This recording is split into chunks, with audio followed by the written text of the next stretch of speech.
A poluição no solo pode ser causada pelo pastejo do gado, pelo uso de pesticidas, acúmulo de lixo, né?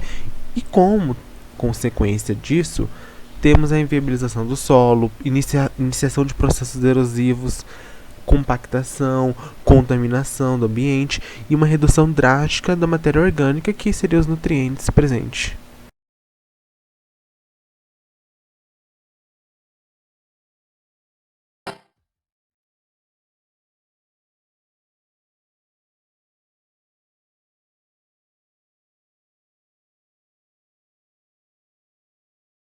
Processos industriais, geração de energia, automóveis e queimadas são entre as atividades humanas que mais poluem o ar. Você sabia que, além de conter compostos tóxicos que prejudicam a saúde humana, essa fumaça também prejudica a flora?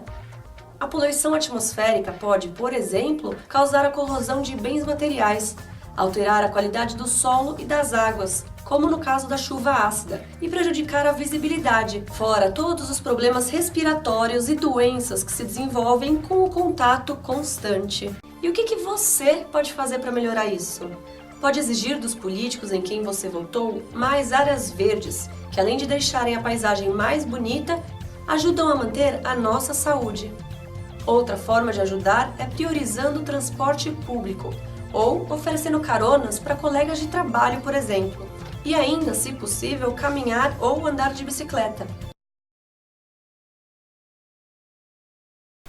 Temos também a poluição causada na água, que acontece através da contaminação por resíduos de produtos químicos, o lançamento de esgoto a céu aberto que não esteja tratado, assoreamento de rios, consequentemente com o acúmulo, né, de partículas sólidas. E também acontece de vez em quando, é noticiado nos jornais, o derramamento de óleo pelas petrolíferas.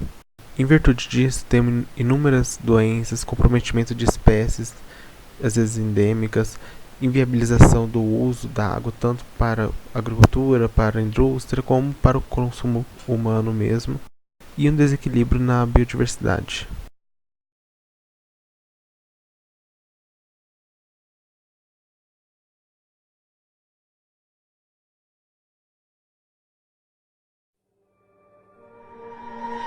Water. It's life's most basic need.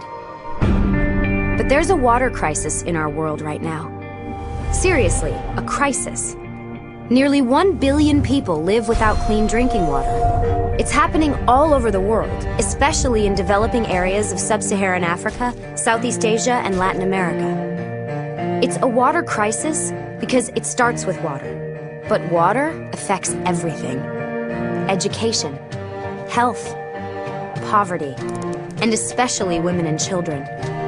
Let's look at a family caught in the water crisis. It's likely they live on less than $1 a day.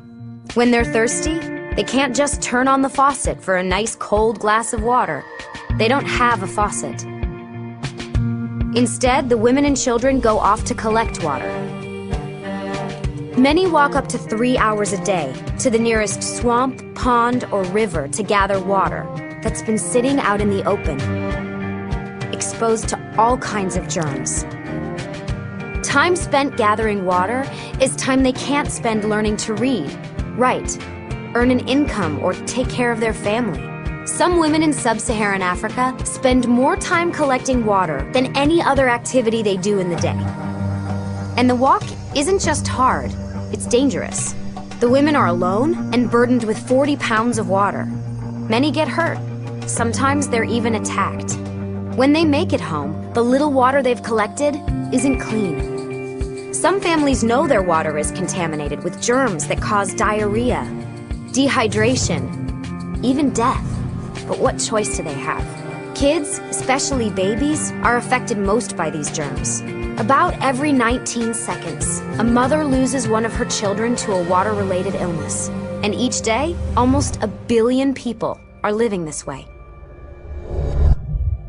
Until they get a little help. The water crisis is solvable. There are solutions. Some are brand new and innovative, like water filtration systems. Some are age-old, like drilled or hand-dug wells.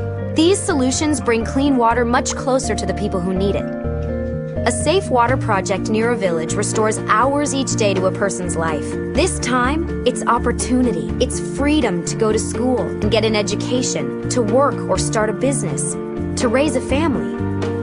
Africa alone could save 40 billion hours each year. That's the entire annual workforce of France. Clean water means less disease. That's less money spent on medicine, which means more money for books and school uniforms. And if the water project is built near a school, it can increase attendance, especially among young girls. The water crisis is vast, but we can solve it. Just $20 can provide one person with access to a clean water project in their village. And this will mean more than clean water. Because water changes everything. Vamos entender um pouco do processo de bioacumulação, que pode acontecer de modo direto ou indireto. Podemos pensar em uma lavoura em que haja o uso de pesticidas, ou até mesmo em um ambiente aquático que esteja muito poluído por determinadas substâncias tóxicas e que o peixe que ali vive será contaminado indiretamente. Vamos entender um pouco então sobre a biomagnificação, que é um fenômeno que ocorre quando há um acúmulo progressivo de compostos químicos de um nível trófico para o seguinte.